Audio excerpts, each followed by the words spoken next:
I always like to find the next challenge. And I said, what if I wrote a novel? And the idea of that terrified me. But for some reason, I thought, okay, well, maybe I can do this.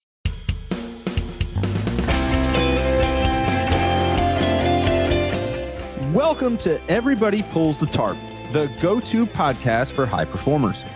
I'm Andrew Moses, and each week I talk with Olympians, pro athletes, TV stars, Grammy winners, best-selling authors, CEOs, and other high performers to uncover their success secrets.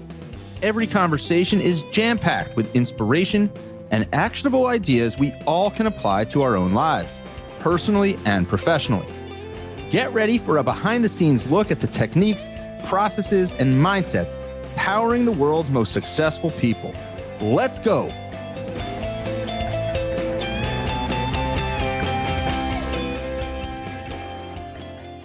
Hi, friends. This week, my guest is award-winning author Susie Orman Schnall. After college, Susie worked in corporate communications for nonprofit organizations, ad agencies, and other companies. She also wrote as a freelancer for magazines and websites, but eventually decided she needed a new challenge. Susie enrolled in a course on how to write a novel, and the rest is history. Now, Susie is the author of 5 novels. In the conversation you are about to hear, Susie shares a behind-the-scenes look at her career and a deep dive on her creative process. You'll hear actionable ideas on the power of small steps, overcoming your fears, and how to develop and refine your own personalized process for performing any craft. I am also so inspired by Susie's commitment to always taking on new challenges, both personally and professionally. If you've been listening to Everybody Pulls the Tarp for a while now, you know that this is an idea that resonates deeply with me as well. My conversation with Susie applies to so much more than writing, and I hope you take away as much from it as I have. So, let's pull the tarp and get straight to Susie Orman Schnall. Susie, where I want to begin, after college, you worked in corporate communications for nonprofit organizations, ad agencies, and other companies. I'm curious, was writing and I guess more broadly, communication something that always fascinated you? 100%. I mean, I've been writing since I've been a little girl, poems, stories.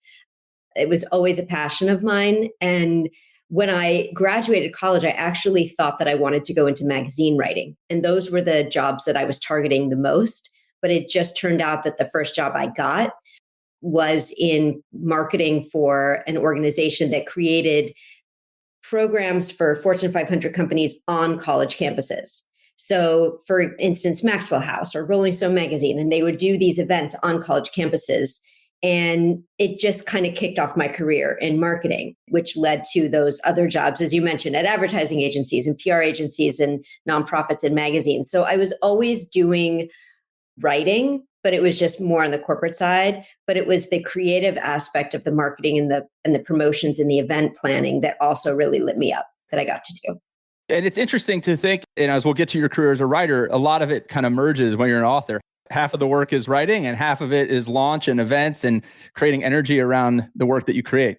Absolutely. I feel as if I'm in a very privileged position that I have that experience and background and love for doing that sort of work, because a lot of authors, as you know, they love to write. They like to be solitary in their offices and work. And the marketing of themselves as a brand is really, really difficult. So I think having that experience has really been helpful for me.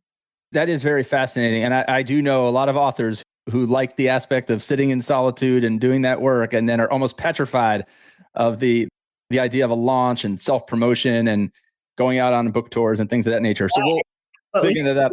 On social media every single day. Yeah. Posting on social media every single day. Yeah. Yeah. There's no question that in many ways you've kind of brought these two things together in a very, very artful way.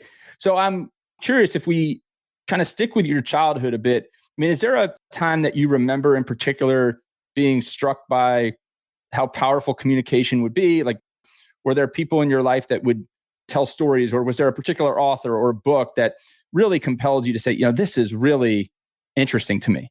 Yeah, I was that kid that would walk around with books, that would always have a book with me if we would go out Or I remember bringing Shel Silverstein, Where the Sidewalk Ends, out for breakfast with my family one day, or always having a Judy Blume book with me.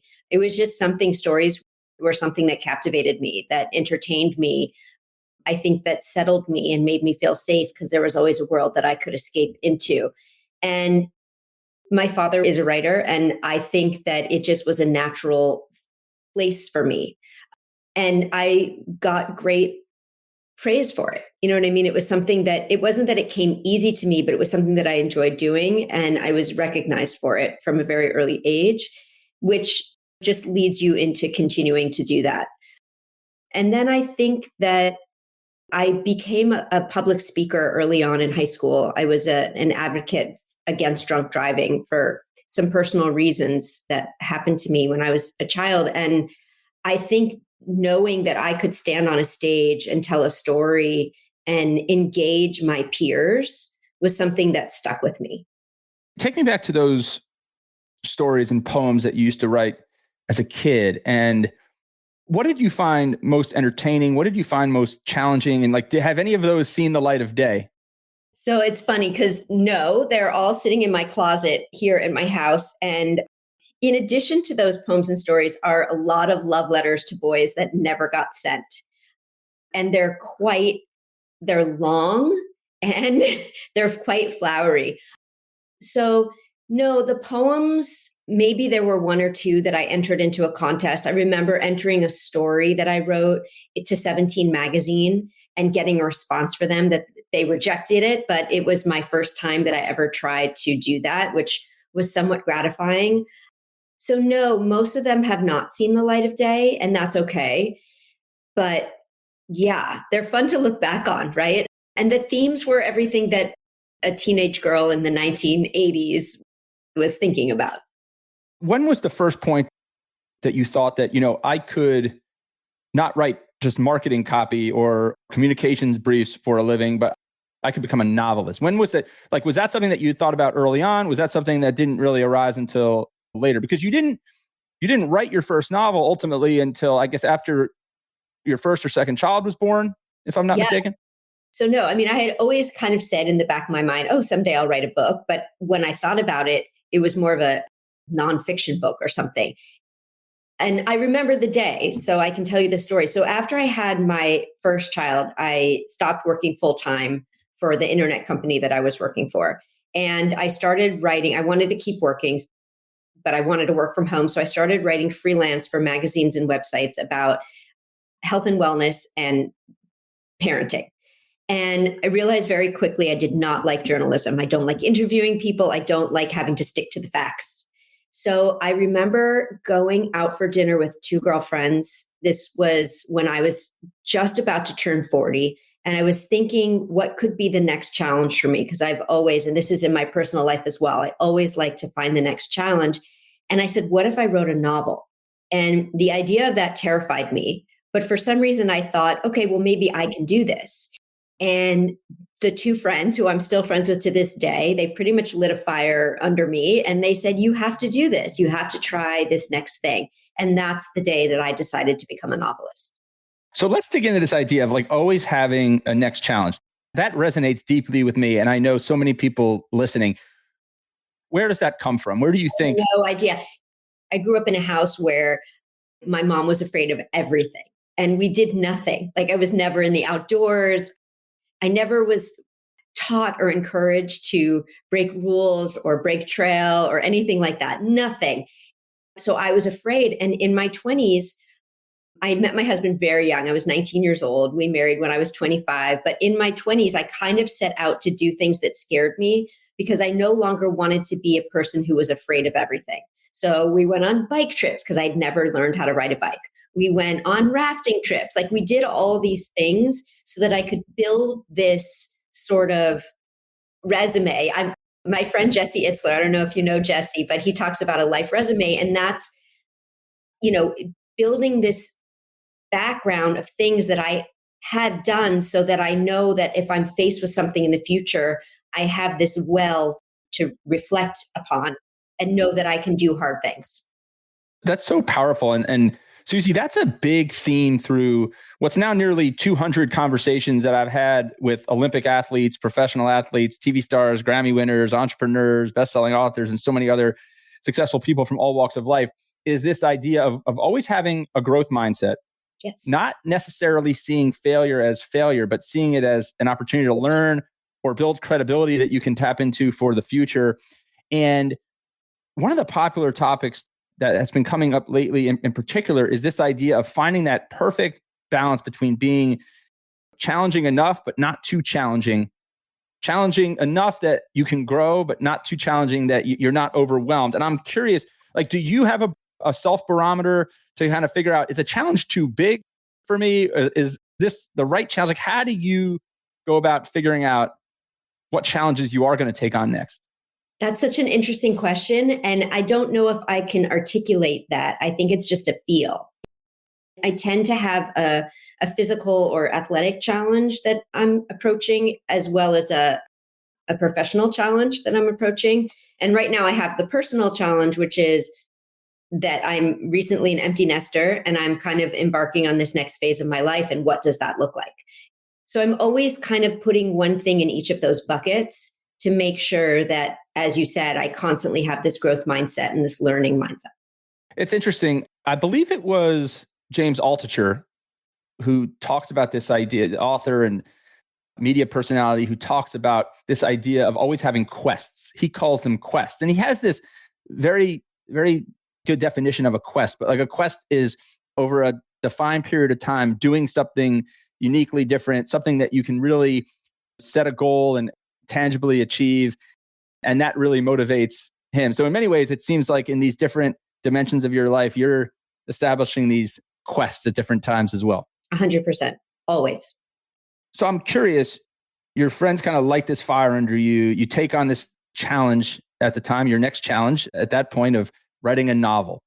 I believe you enrolled in a course. Is that correct? That is correct, because that's kind of my MO always, is to study, right? To do the class, to learn how to do it. I'm not, somebody who wants to, there are a lot of things that I'm very comfortable and happy trying to figure out on my own, but I like to learn from experts. I'm always the student in that regard, and know that there are always people who know a whole lot more than I do and that can teach me things. So yes, I signed up for, I think it was a 4-month online class. And this was back in 2010. So there was no Zoom classes, you watched the videos and all that sort of stuff. And it just gave me the structure. I was terrified at the beginning, and I told myself, you just have to go to the first class.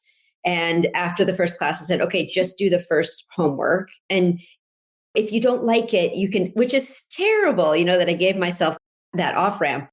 But I think that that's what I needed in order to move forward. And so by the end of the class, I had written 4 chapters of my next novel. I had it all plotted out, and I knew the framework under which I needed to operate to move forward and get this book done. Is that almost like a little bit of a mental trick you played on yourself to say you kind of gave yourself that off ramp? Do you think that there was any scenario where after 1 or 2 classes you would have given it up? Probably not. I'm not a quitter. I'm just not. Time and time again, I can give example after example where once I've committed to something, I keep going. That's a big thing we talk about with our kids is, like when you pick a new activity, it's not permanent, right? It's something that you can certainly decide is not for you. But like if you sign up for a season or a set of classes, like we want you to finish at least through that. I've talked to friends who have a 2-season rule with their kids when they pick a new sport, is that you have to try it for at least 2 seasons. But it is interesting to give yourself this, even if it's kind of an artificial off ramp in your mind, that look, like all I have to do is take 1 step. And that makes it, I think, a little simpler for you and maybe less daunting. Yeah. When I was having my first child, well, no, before that, when I had gone on an outward bound course in my 20s. This will get into that, which ties into all the things I tried to do to make myself not afraid anymore. And we were climbing this mountain in Washington State. And I remember the guide saying 1 foot in front of the other. You know what I mean? You don't climb a mountain in one step. It's just 1 foot in front of the other. And then by the end of the day, you're at the top of the mountain. And so when I was in a very difficult labor with my first child, I just remember I said that in my brain. It's just one breath after the other, just the next breath, just the next breath, just the next breath. And so that has been the mentality that I have always, and through my endurance events that I do, it's just like it's one step after the other. It's one word, one sentence, one paragraph, one chapter, and then you're at the end of the book. That's a great segue because I've talked to a lot of authors who say that no matter how many times you write a book, it never gets easier. Never, never. It's terrifying. It's awful. It's so hard every time. So let's get into your process then. So you painted a great picture there of that kind of step-by-step mentality. How do you get started? Where does the initial idea for a book come from? Where do you go from there? Take me through kind of the early infancy stages of a Susie Orman Schnall book. Yeah. So my ideas, I'm gathering ideas constantly, and I have a folder in my email that's called book ideas or upcoming books. But I've never really had to go into it because the next book, each time the next book, the idea has been so provocative to me that I have just grabbed on and said, okay, this is the book that I want to write. And it's come from a variety of places. My first book was about turning 40 and entering the workplace after your kids have started school. That's what was happening in my life. And so that's kind of what I wrote about. My second book was about work-life balance, a novel though. And it was just a topic that I had become so interested in. And I had started an interview series called The Balance Project, where I interviewed by the end of it, over 175 women about their approaches to work-life balance. And so I thought, this is a topic that people are talking about. They want more information. And I thought it would be a fascinating thing to explore through fiction. So that's how I got the idea for that book. My third book is when I switched into historical fiction, which we can talk about that switch. But I had been listening to a story on NPR, and that I learned about a historic event in New York City, slice of life piece of New York City history. And that led me to that idea. The fourth book was about the World's Fair in 1939, because I had been reading an autobiography of Esther Williams and learned about her. So this is how each idea just comes, and it takes hold of me so much. And I envision for each one dropping an ambitious woman into that scenario, into that setting, into that theme. And that's where my books start. How quickly can you tell that once you kind of drop that, you kind of visualize dropping that ambitious woman into that storyline or into that time, how quickly do you know if you have enough for a novel? Great question. So I take myself through what I have created as a self-created course to stress test my idea. And it has come from the classes that I've taken, and it comes mostly from two books. Save the Cat writes a novel, which I don't know if have you ever heard of that book? I have not. Okay. So Save the Cat is a very famous book on screenwriting. And I am blanking on the guy's name who wrote it right now. And I'm terrified. I feel badly that I'm going to look it up. We'll put it in the show notes. Blake Snyder. He's deceased, but Blake Snyder wrote the book, Save the Cat. And when I first started writing novels, another novelist friend of mine said, you need to get this book, Save the Cat, because it takes you through the structure of a novel. It talks about the structure of a screenplay. It talks about the beats that every commercial story needs to go through to take the reader from the beginning of the story to the end of the story, to take the main character through their transformation from who they are at the beginning of the movie to the end of the movie. And so I studied that book. There eventually became a book called Save the Cat Writes a Novel. So it's that theme, that structure, but specifically for novelists. And then there's a book called Story Genius by Lisa Cron, Cron.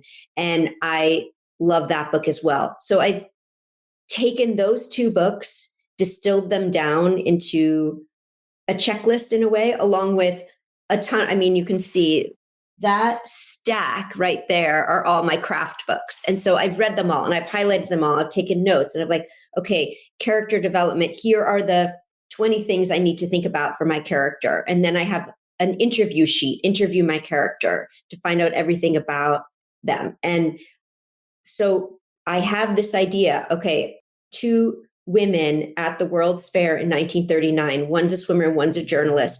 Is this a story? And then I go through that process and find out, what do they want? What do they need? What are their main conflicts? What's the setting? Is that strong enough to hold a reader's interests? What is the external stakes? What are the internal stakes? There's all these different elements of storytelling. I'm a firm adherent of structure. And a lot of novelists are not. They have an idea for a book and they just start writing, and that works for them. But for me, I need to know that my story can work before I even start. You have to know that it works before you even start. So is that starting gate is like 100-page outline? Like what's the no. Once you've gotten through all your checklists and your different, like in your mind, where's the starting gate? Yeah. So my plotting, like sort of thinking through the story, is done longhand in a pad or a legal pad, whatever, where I'm thinking like, okay, who is this person? What does she want? I'm answering questions from my little checklist, and I'm plot it. And then I take these beats, these story structure beats, and just kind of notating, you know what I mean? Longhand, just taking notes. It's not like here is 5 pages on chapter 1, here's 5 pages on chapter 2. It's notes. It might be note cards. It might have been notes that I turned into note cards. It's not very extensive in terms of what the story is going to exactly become. So that's step 1 for me. Can this be a story? And then step 2 for me is the research. And that usually takes a couple months, depending on what it is. The World's Fair of 1939 was a lot of research to make sure that I knew absolutely everything about this fair, how it was conceived, what the building was, what all the countries involved were, because the World's Fair was a really monumental event. And so once I have my structure and once I have my outline, then I start writing. And so I might know in chapter 1, Vivi comes to the fair. That's all I know. So some people say that these outlines limit them.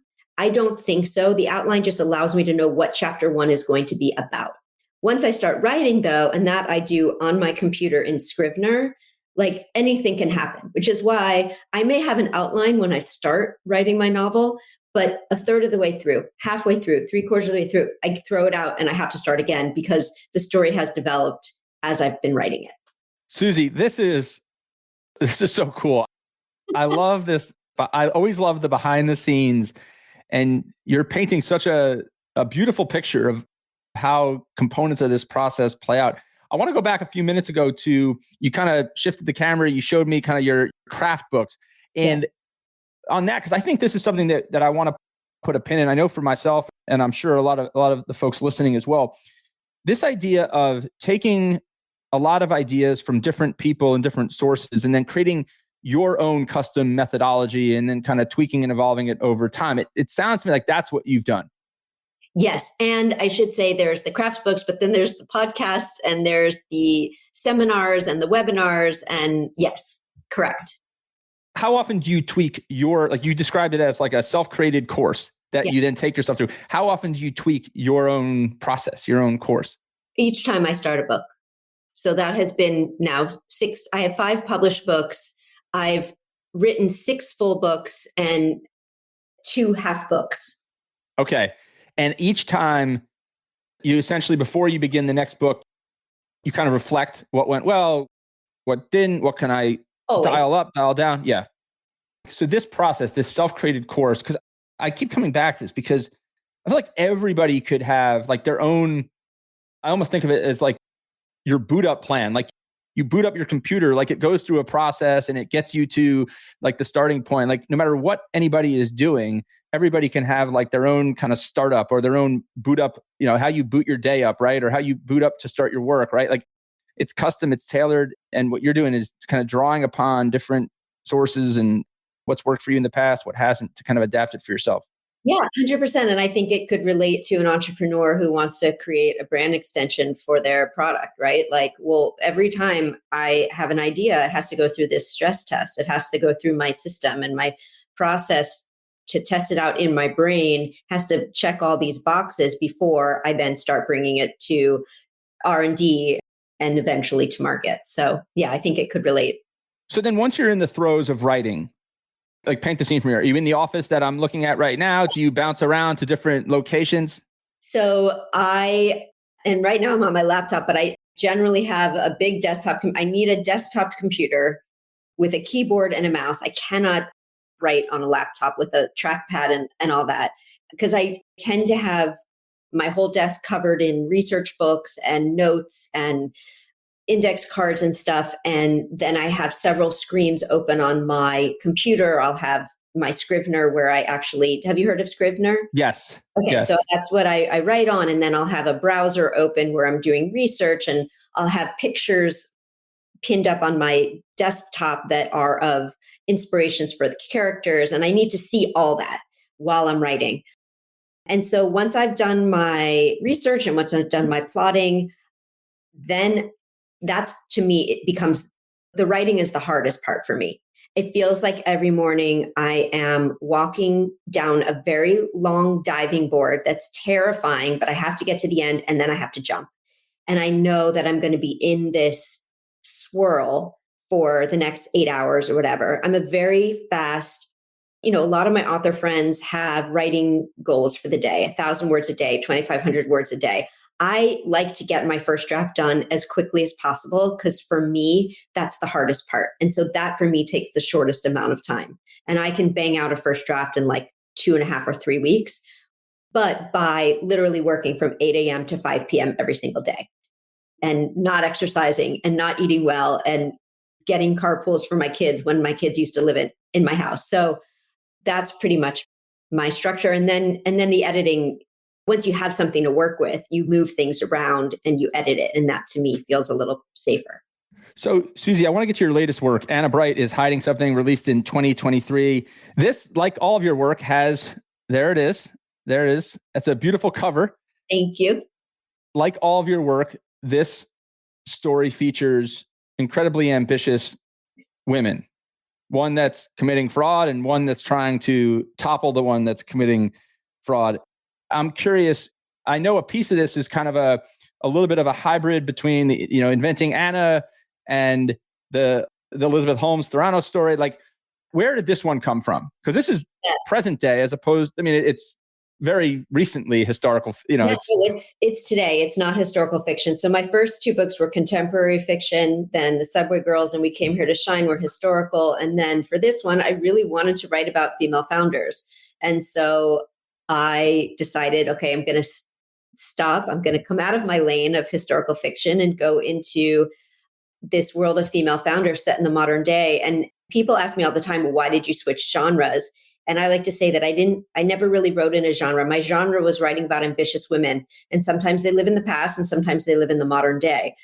It's hard in publishing. You're meant to stay in your lane.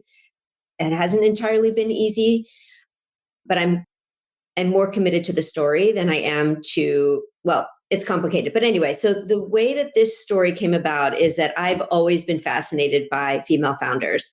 And I've never been a businesswoman. Yes, I worked in advertising and marketing, but I've never worked like in finance or as an entrepreneur. And I've always kind of looked at those women as specimens that I could never be. And so I read a lot about them. There's a email newsletter that comes out every day from Fortune called The Broadsheet that I read every day and have for years, all about successful women in multiple fields, business, sports, etc., government. But I tend to be really interested in the ones who are female founders. So this interest coincided with reading Bad Blood by John Carreyrou, he was the Wall Street Journal reporter who was given the tip by the whistleblower, Tyler Schultz, about Theranos and Elizabeth Holmes. And so I read that book and I thought, oh my gosh, this is so interesting. What if I wrote about a female founder who was committing fraud inspired by Elizabeth Holmes? Or it's not based on Elizabeth Holmes at all. My character is completely different, but I just wanted to explore this world of female founders, all of its entire ecosystem, because it's more than just the women who are building the business. It's what do their offices all have this sort of similar vibe to them, right? And they all speak at these conferences. Well, what are those conferences like? What is this whole social media where the brand is them? During 2020, there were so many falls from grace by a lot of female founders. And so I just wanted to take all of that, wrap it all up, pull out all the threads, explore it, and then write a story about it. So when writing that book, I guess, without any spoilers, what was kind of most surprising for you about that process and that experience? About writing that book? Yeah, the process of writing that book. What was the biggest difference, I guess, in terms of what you were expecting to find and what you ultimately kind of found through the research and kind of immersing yourself in those environments? Yeah, well, I think there were a couple things that stood out. One was I had to create a product for my founder. The whole premise is that she has built a company valued at $10 billion. So if you want to have a company valued at $10 billion, there better be a really incredible product at its base. And so that was really hard because I'm not an inventor, I'm not an entrepreneur, and it couldn't have been something that already existed. So that research was kind of fun and kind of stressful and kind of tapped into my fascination with science fiction a little bit, because I kind of, in order to figure out what her product was, I had to look at moonshot products in a way, things that hadn't been invented yet because the technology has not yet caught up with the vision. So I did mine as a next gen version of Google Glass, as an implant in the eye that works with a subdermal microchip. So I had to learn about all these things that I knew nothing about. So I think that was one of the surprising things, is realizing, oh my gosh, I have to be an entrepreneur for this book. A second thing was actually getting into the mindset of writing a character like Anna Bright, who is my female founder who's committing fraud. I'm definitely somebody who has been a heads down, do your work, follow the rules kind of person, trying to not be as much that as I get older. But Anna Bright is not that. And so it was really fun getting to channel her and write and act certain ways and tell people off and just be a really bad person. So I think those were the two most surprising things. Very, very interesting. So, Susie, as we get ready to wrap up our conversation, I just want to say I've learned so much from you in just this short period of time. This is really, really fascinating.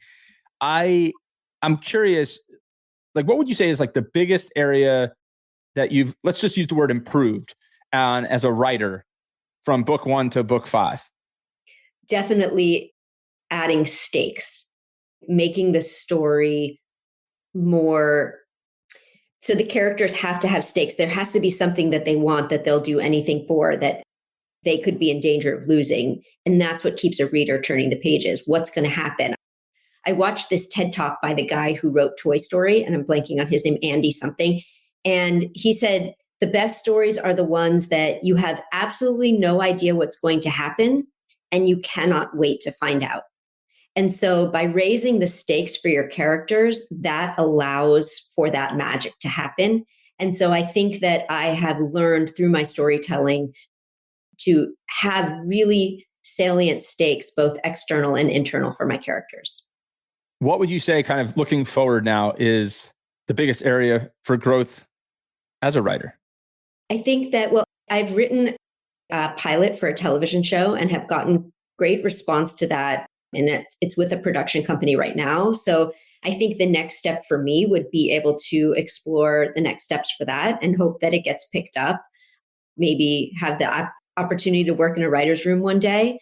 And I think there's always room to improve on my novel writing. You know, I'm no expert on that at all. And so I definitely will continue to have that growth mindset. What's most intriguing to you about this idea of like a writer's room and being in a writer's room? Like, what part of it is the most enrapturing for you? I mean, the most obvious answer is that we as novelists write all on our own, right? Whereas if you're in a writer's room, it takes a little bit of the pressure off because there's all these people who are collaborating on a story idea. And so part of me is like, I would not like that at all. And part of me thinks, wow, that could be really fun. And I have never been in a writer's room, so I don't know exactly how they work. From what I understand, different people take different parts of the story or different characters. I'm not really sure, but it's just something new, like a new experience in life. Wouldn't that be fun? It does sure sound fun. I recently interviewed a record-setting country songwriter named Ashley Gorley. Everybody listening can check out the conversation with Ashley in the Everybody Pulls a Tarp podcast feed. But, you know, Ashley talked about the songwriting process and how, just like writing fiction. It's a uniquely personal process, but he is not the type. He said, I'll never succeed if I went off to a cabin for 3 months and was alone with my thoughts trying to write songs. He said, I like songwriting when it feels like a competitive sport, when a group of people head into a room, everybody brings a bunch of ideas. And he said, you basically just start yelling out stuff that pops into your brain and you fill in the gaps. Somebody's kind of recording, so that somebody's writing lyrics. And he said, what happens is sometimes you get to a point where somebody says what they think is a lyric for that song. And then they realize that's the song that they want to write. And then they scrap everything and they go back. He said on many, many occasions, they've had TV crews that have asked to do documentaries and watch them work. And he said, never. He said, it's such a deeply personal process where you're just yelling out anything that comes into your brain. He likened it to sausage making. He said, you like the end product, but you do not want to see them making the sausage. It's just interesting. He described it, as, certainly like the Saturday Night Live writers have become famous for, how they get into a room and there's no bad idea and they work through that. Well, Susie, this has been a ton of fun. I have learned so much. I hope we get to stay in touch and I get an opportunity to continue to learn from you and watch your career as you take on whatever the next challenge is for Susie Orman Schnall. Thank you so much for spending some time with me this week. Thank you for having me. I really enjoyed talking to you. All right, everyone. If you loved this episode, you might also enjoy my interview with Hootie and the Blowfish drummer and two-time Grammy Award winner, Jim Sonnefeld. In 1989, Jim and bandmates Mark Bryan, Dean Felber, and Darius Rucker were playing gigs at small bars and fraternity parties at the University of South Carolina. They booked their own gigs, hung up posters to promote their shows, and scraped money together to reserve time at local recording studios. Ultimately, they'd go on to achieve massive success, winning 2 Grammy Awards and selling over 25 million albums worldwide. Jim's story is remarkable, and this is another episode you don't want to miss. Check it out and let me know what you think. Thank you for joining me this week. Be sure to subscribe in your favorite podcast app so you can catch all of our upcoming episodes. And if you are like me and want a world full of tart pullers, then leave a review to help others find us. You can also follow me on Twitter at Andrew H. Moses. That's Andrew H. Moses. And be sure to sign up for my email newsletter at everybodypullsthetarp.com/newsletter. I'll share tips and insights to help you achieve maximum success and happiness. Today's a great day to pull the tarp. I am rooting for you. See you next time.